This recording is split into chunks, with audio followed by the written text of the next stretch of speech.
In Colossians 2:8, it says, "See to it that there is no one who takes you captive through philosophy and empty deception in accordance with human tradition, in accordance with the elementary principles of the world, rather than in accordance with Christ." As parents, how do we move through the obstacles of culture that are trying to influence the minds of our children? So how do we get to this point? How do we influence our children and point them to Christ? I think we need to take a look in Scripture and see how God's people, the Jewish culture, viewed family and children. And to understand the Jewish culture and the important relationship they had with God, which once again shaped their values and behavior. And from how they worshiped to how they viewed marriage and the structure of the family. You see, the law, the Ten Commandments, which was given to them by God, was one of the most important part of their culture.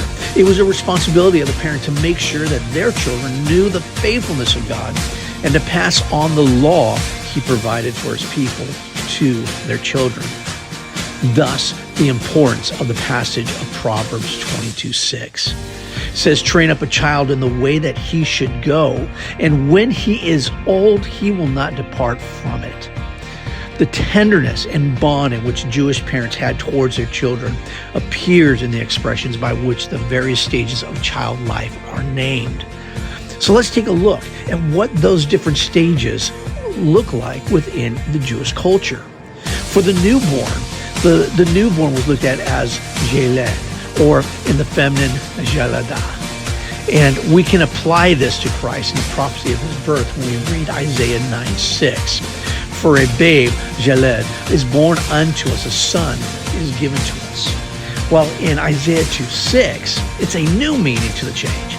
They please themselves or strike hands with the Jaled, the babes of strangers, marking them, so to speak, as not only the children of strangers, but as unholy from their sin.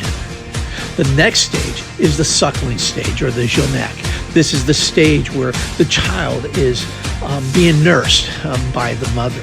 The third stage, as the word implies, is the Olel, or is still suckling, but is no longer satisfied only with this type of nourishment, but is beginning to ask for bread, or is beginning to ask for food.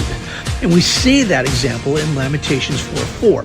"The tongues of the Jonek cleaves to the roof of his mouth for thirst. The Olehim ask for bread."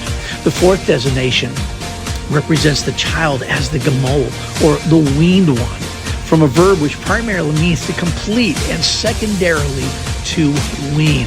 So now the child is not nursing from the mother and is now beginning to partake in eating food.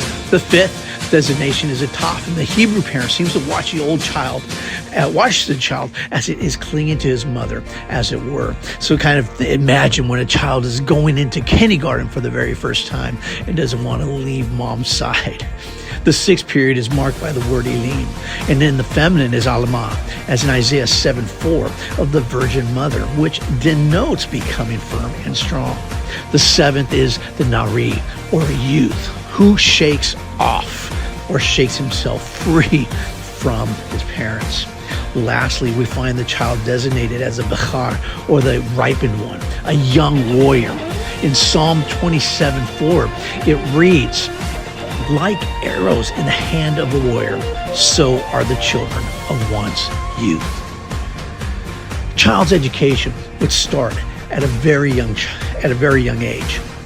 Before the child could even speak, before it could understand what was taught, it learned by seeing. The actions of the parents was vital to the beginning of the education of the child. How a child witnessed the domestic rites of the reoccurring weekly festivals, or the annual feast in relation to the Missah, which was fastened at the doorposts of every clean apartment.